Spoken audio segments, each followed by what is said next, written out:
Hi everyone, welcome back. ನೀವು ನೋಡ್ತಿದ್ದೀರಾ student solution YouTube channel. ಇಂದು ಅಥವಾ ನಾಳೆ ನಿಮಗೆ ಟಿ ಒರಿಜಿನಲ್ ಸರ್ಟಿಫಿಕೇಟ್ ಕೂಡ ಡೌನ್ಲೋಡ್ ಆಗುತ್ತೆ, ಬಿಡ್ತೀವಿ ಅಂತ ಹೇಳಿ ಅಫಿಷಿಯಲ್ ಮಾಹಿತಿ ಕೂಡ ಬಂದಿದೆ CISL ಕಡೆಯಿಂದ. ನೀವು ನೋಡಬಹುದು ಅಫಿಷಿಯಲ್ ವೆಬ್ಸೈಟ್ ಓಪನ್ ಆಗ್ತಾ ಇರಲಿಲ್ಲ, ಈಗ ಓಪನ್ ಆಗ್ತಾ ಇದೆ. ದಯವಿಟ್ಟು ಒಂದ್ಸಲ ನೋಡಿ. ಡೌನ್ಲೋಡ್ ಟಿ ಎಲಿಜಿಬಿಲಿಟಿ ಸರ್ಟಿಫಿಕೇಟ್ ಅಂತ ಕೂಡ ಇದೆ. ಅಲ್ಲ ನಿಮ್ಮ application number, date of birth ಹಾಕಿ ಒಂದ್ಸಲ ಚೆಕ್ ಮಾಡ್ಕೊಳ್ಳಿ. ಅಪ್ಲಿಕೇಶನ್ ಬಂದ್ಬಿಟ್ಟು ವೆರಿಫೈ ಅಂದ್ರೆ ಲೈಕ್ ವೆಬ್ಸೈಟ್ ಬಂದ್ಬಿಟ್ಟು ರನ್ನಿಂಗ್ ಆಗಿದೆ. ಇಂದು ಅಥವಾ ನಾಳೆ ಒಳಗಡೆ ನಿಮಗೆ ನಾವು ಬಿಡುಗಡೆ ಕೂಡ ಮಾಡ್ತೀವಿ ಅಂತ ನಮ್ಮ ಮಾಹಿತಿ ಬಂದಿದ್ದಾರೆ. ಬಿಕಾಸ್ ಇಷ್ಟೊತ್ತಿಗೆ ಬಿಡುಗಡೆ ಮಾಡಬೇಕಿತ್ತು, ಬಟ್ ಇನ್ನು ಕೂಡ ಡಿಲೇ ಆಗ್ತಾ ಬರ್ತಾ ಇದೆ. ಲಾಸ್ಟ್ ನಿಮಗೆ 7ನೇ ತಾರೀಕು ಬಿಡ್ತೀವಿ ಅಂತ ಹೇಳಿದ್ರು, ಮತ್ತೆ 9ನೇ ತಾರೀಕು ಅಂತ ಅಂದ್ರು. ಈಗ ಇಂದು ಅಥವಾ ನಾಳೆ ಅಂತ ಹೇಳ್ತಾ ಇದ್ದಾರೆ. ಮತ್ತೆ ವೆಬ್ಸೈಟ್ ಕೂಡ ಓಪನ್ ಆಗ್ತಾ ಇದೆ, ಓಪನ್ ಆಗ್ತಾ ಇದೆ. ಒಂದ್ಸಲ ನೋಡಿ ಚೆಕ್ ಮಾಡಿ. ನಂತರ ನಿಮಗೆ ಎಲ್ಲರೂ ಕೂಡ ಡೌನ್ಲೋಡ್ ಮಾಡ್ಕೊಳ್ಳಿ. ನಿಮಗೆ ಯಾವ ಪೇಪರ್ ಕ್ವಾಲಿಫೈ ಆಗಿದೆ ಅದು ಎಲ್ಲ ಮಾಹಿತಿ ಇರುತ್ತೆ. ನಿಮ್ದು ಎಲ್ಲ ಡೀಟೇಲ್ ಆಗಿ ನಿಮ್ಮ ಮಾಹಿತಿಗಳು, ನಿಮ್ಮ ಡೇಟ್ ಆಫ್ ಬರ್ತ್ ಎಲ್ಲ ಕೂಡ ಇರುತ್ತೆ. ನಂತರ ಬೇಕಾದ್ರೆ ನೀವು ಎಡಿಟ್ ಬೇಕಾದ್ರೆ ಮಾಡಿಫಿಕೇಶನ್ ಮಾಡಬಹುದು. ಮೇಜರ್ ಚೇಂಜಸ್ ಏನು ಮಾಡೋಕ್ಕಾಗೋದಿಲ್ಲ. ನಿಮ್ಮ ಅಂಕಗಳನ್ನ ಏನು ಎಡಿಟ್ ಮಾಡೋಕ್ಕಾಗೋದಿಲ್ಲ.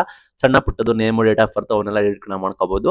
ಆ ಎಡಿಟ್ ಮಾಡೋದು ಹೇಗೆ ಅದ್ರ ಬಗ್ಗೆ ಬೇಕಾದ್ರೆ ಕಮೆಂಟ್ ಮುಖ ತಿಳಿಸಿ. ಸಪರೇಟ್ ಆಗಿ ಬೇಕಾದ್ರೆ ನಾವು ವಿಡಿಯೋ ಕೂಡ ಮಾಡಿ ತಿಳಿಸ್ಕೊಡ್ತೀವಿ. ಒಟ್ಟಾರೆ ಇಂದು ಅಥವಾ ನಾಳೆ ನಿಮಗೆ ಓಪನ್ ಅಂದ್ರೆ ನಾವು ಬಿಡ್ತೀವಿ ಅಂತ ಹೇಳಿ ಅಧಿಕೃತ ಮಾಹಿತಿ ಕೂಡ ಬಂದಿದೆ. ಟಿ ಒರಿಜಿನಲ್ ಸರ್ಟಿಫಿಕೇಟ್ ಲೈಕ್ ನೀವು ಸ್ವಲ್ಪ ಚೆಕ್ ಮಾಡ್ಬಿಟ್ಟು ನಮಗೆ ಕಮೆಂಟ್ ಮೂಲಕ ತಿಳಿಸಿ. ಲೈಕ್ ನಮಗೆ ಗೊತ್ತರ ನಾವು ಬೇರೆಯವರಿಗೆ ಮಾಹಿತಿ ಕೊಡ್ತೀವಿ ಯಾವಾಗ ಬಿಡುಗಡೆ ಆಗುತ್ತೆ ಅಂತ ಹೇಳಿ. ನೀವು ಒಂದ್ಸಲ ಚೆಕ್ ಮಾಡಬೇಕಾದ್ರೆ ನಮಗೆ ಕಮೆಂಟ್ ಮೂಲಕ ತಿಳಿಸಿ. Thank you for watching till end. Thank you.